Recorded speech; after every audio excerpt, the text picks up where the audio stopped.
Welcome to Jeeva's cooking. இந்த வீடியோவில் என்ன பார்க்க போகிறோம் அப்படின்னா, கருப்பு உளுந்தில் கருப்பட்டி கஞ்சி. அதாவது தோல் உளுந்து கருப்பு உளுந்தை எடுத்துட்டு இது கூட கருப்பட்டி சேர்த்து நம்ம கஞ்சி தயாரிக்க போகிறோம். எப்படி தயாரிக்கலாம்னு பார்க்கலாம். ஃபஸ்ட்டு என்ன பண்ணணும் அப்படின்னா, இந்த உளுந்தையும் இந்த அரிசியையும் கொஞ்சம் தனித்தனியாக நம்ம என்ன செய்யணும், வறுத்து எடுத்துக்கலாம்.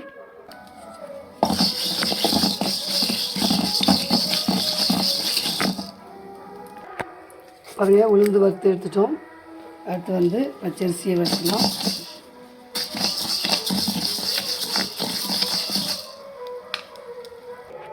அடுத்து நம்ம அரிசியை வறுத்து போட்டாச்சு. இப்போ இதை ஆறு நம்பர் நல்லா பவுடர் பண்ணிக்கலாம். இப்போ இது நல்லா ஆறிட்டு இப்போ இதை என்ன பண்ணிடலாம், நம்ம மிக்சியில் பவுடர் பண்ணிக்கலாம். இது கூட 2 ஏலக்காய், ஒரு துண்டு சுக்கு போட்டு பவுடர் பண்ணிடலாம்.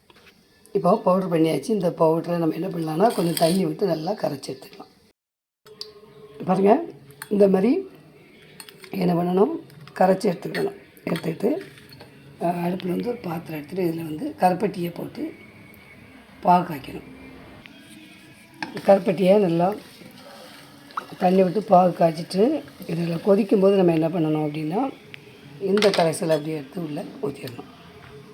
பாருங்கள், இந்த மாதிரி கொதிச்சிட்டு இருக்கும்போது நம்ம என்ன பண்ணிடலாம் அப்படின்னா, நம்ம கரைச்சி வச்சுருக்க அந்த மாவை வெஞ்சுன்னா உள்ளே ஊற்றிடணும்.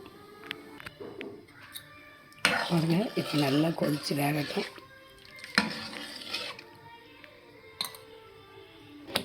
பாருங்கள், நல்லா வெந்து இந்த நேரத்தில் நம்ம என்ன பண்ணிடலாம் அப்படின்னா, இந்த துரி வச்சுருக்க தேங்காவை நம்ம இதில் சேர்த்துடலாம்.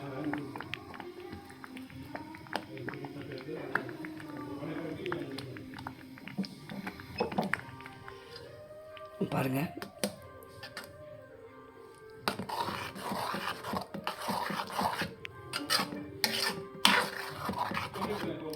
இப்போ கருப்பட்டி கஞ்சி ரெடி ஆகிட்டு நம்ம இதை ஒரு பிளேட்டுக்கு மாற்றலாம். பாருங்கள், இந்த மாதிரி எடுத்து வச்சுட்டு நம்ம நினச்சலாம் தேங்காய் பூ போட்டு பரிமாறலாம். இந்த வீடியோ பிடிச்சிருந்தால் லைக் பண்ணுங்கள், ஷேர் பண்ணுங்கள், கமெண்ட்ஸ் பண்ணுங்கள். தேங்க்ஸ் ஃபார் வாட்சிங்.